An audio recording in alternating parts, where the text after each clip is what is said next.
All right, today we are going to move on to section 2 of chapter 4 in APECON. We're going to talk about what causes demand to shift on the curve because some things other than price do change our demand for products. So we're going to look at that. And I have a little saying that'll help you remember it.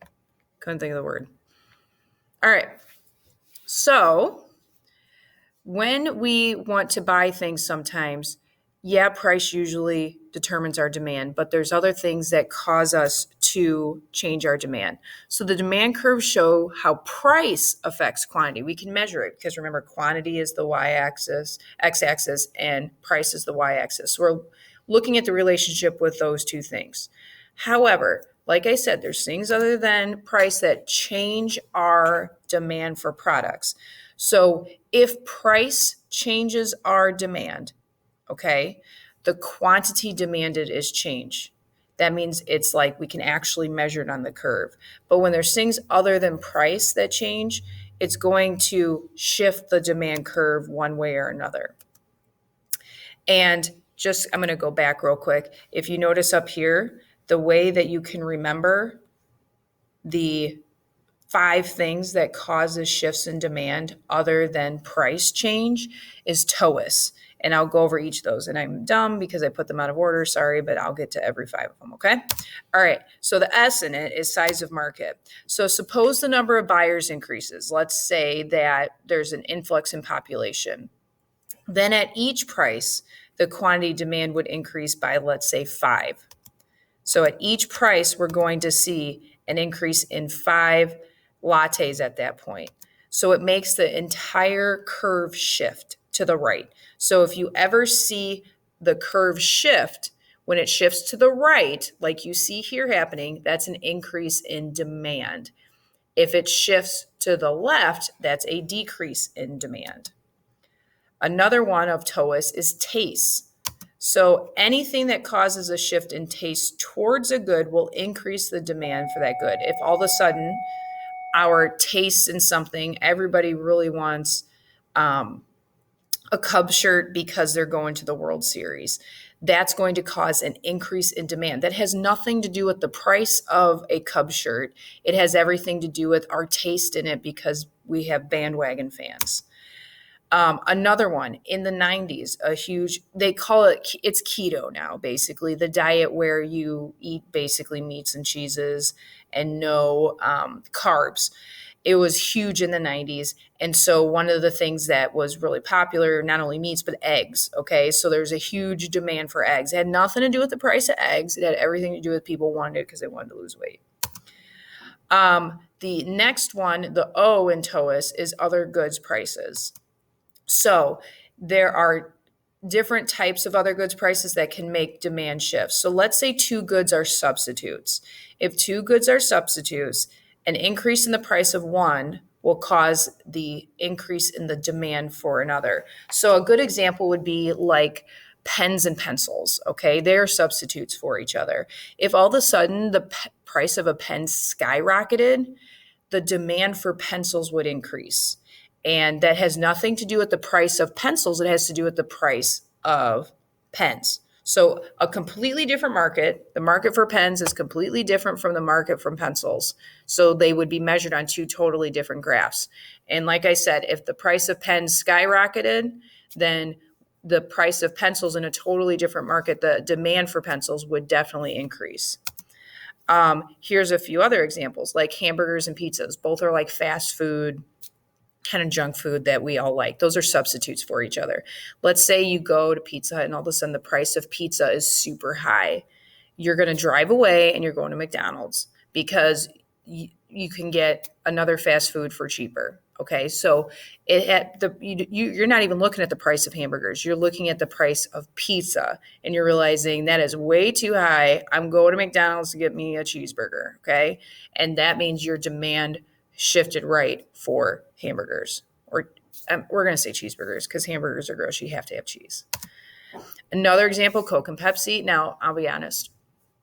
Like, I'm one of those Pepsi people, but in a can, like fountain pop, you got to have Coke. So like that would be hard for me. Like I would not really be happy if all of a sudden the price of Pepsi went up. It would be hard for me to get Coke, but I would deal, I guess. Like another good example, laptops and computers, those are definitely, you can interchange those. Those are substitutes. CDs and music downloads. Well, do you guys, I don't even know if you guys know what CDs are anymore. All right, the other type of goods that we see are complement goods. So goods that go together. So if the increase goes up in price of one, you're going to demand less of a good that complements it. So you go to the store, you're like jonesing for a peanut butter and jelly sandwich, okay? You go and you see that the price of jelly has skyrocketed. So now you're like, well, I'm not going to buy this. And then your demand for peanut butter in a totally different market goes down. So your demand for peanut butter went down because of the price of its complement good over on the other side. Another example would be like computers and software. If you have to add software to your computer, if you see the price of computers go up, the demand for software goes down because they go together. And that would shift to the left. It doesn't move on the line, it's an entire shift of the line. Other examples, college tuition and textbooks. If college tuition goes up and you don't go to school, no one's buying textbooks. Bagels and cream cheese, that's a good combo. Bagel. Actually, all four of those, bagels, cream cheese, eggs, and bacon, I feel like they all complement each other equally. All right, the next one is expectations. So we have T is taste. O is other goods prices. E is expectations. I'll get to I in a second, and then we had the size of market. So expectations. They definitely affect consumers' buying decisions. So here's an example. If you expect your income to rise, your demand for meals at expensive restaurants might increase now because you're like, well, I'll just put it on my charge card.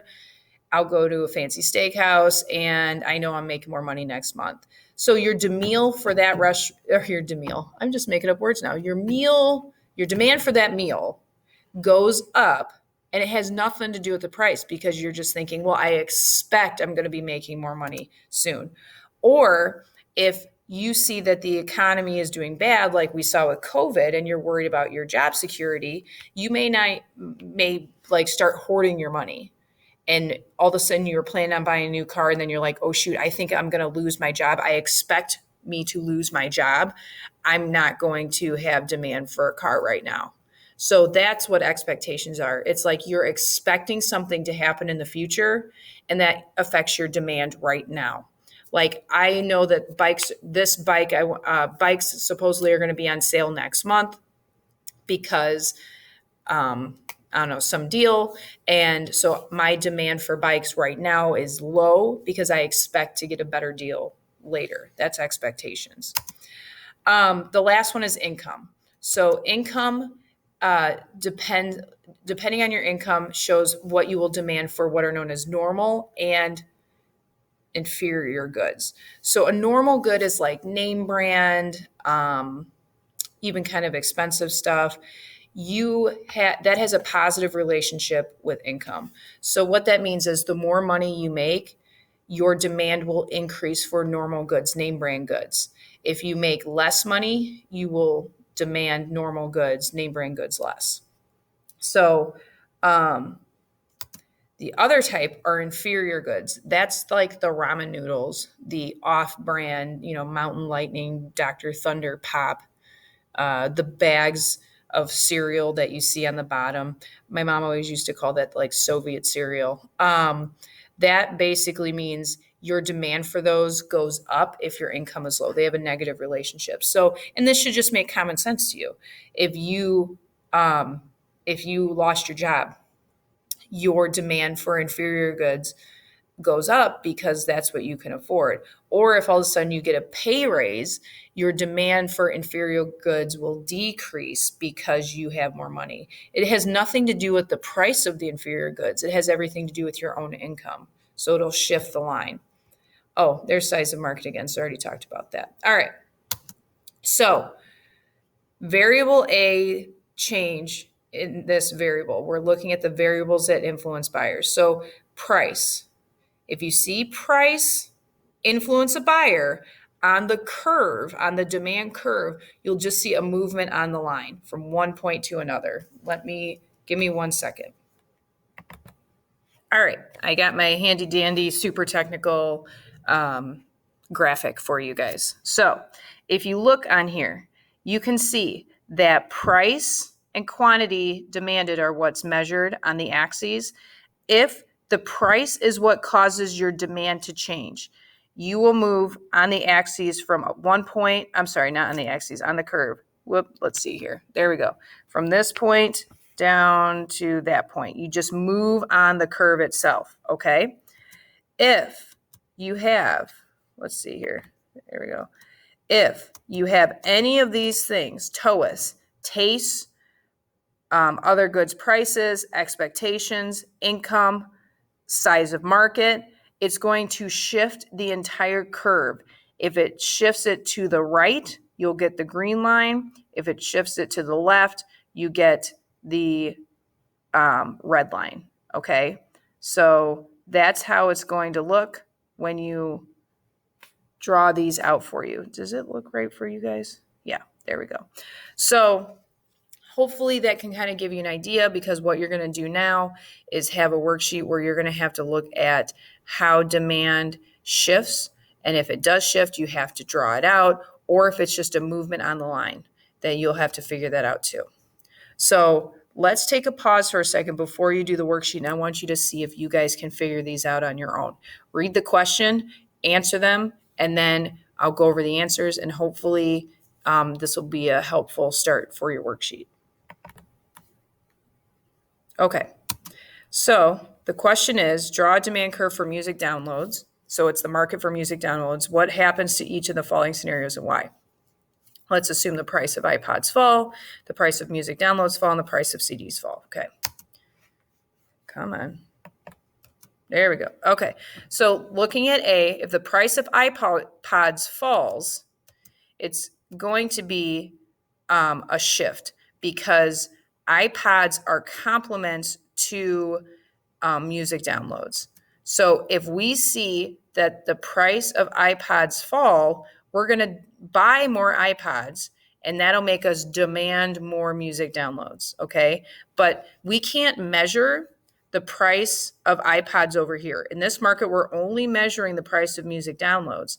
So because we don't measure it over here and we can't measure it anywhere, it's going to cause an entire shift, okay? And this would be other goods prices. This is the O in TOAS. Like, which of the five was it? The O in TOAS. All right. Now, the price of music downloads falls. Well, guess what? We can measure price of music downloads over here. And since we can measure that, it's just going to be a movement on the curve itself. Okay. So we see here the price went down. So since we can measure it on the axes, all you have to do is draw a movement on the line. All right, the next one, the price of CDs fall. CDs are a substitute for music downloads. So that's other goods prices. So that means it's going to be an entire shift. So when you see the prices of CDs fall, they can substitute music downloads. People will want more CDs. So the demand for music downloads will decrease and shift the entire thing to the left. Remember, over here, you cannot measure, we're not measuring the price of CDs.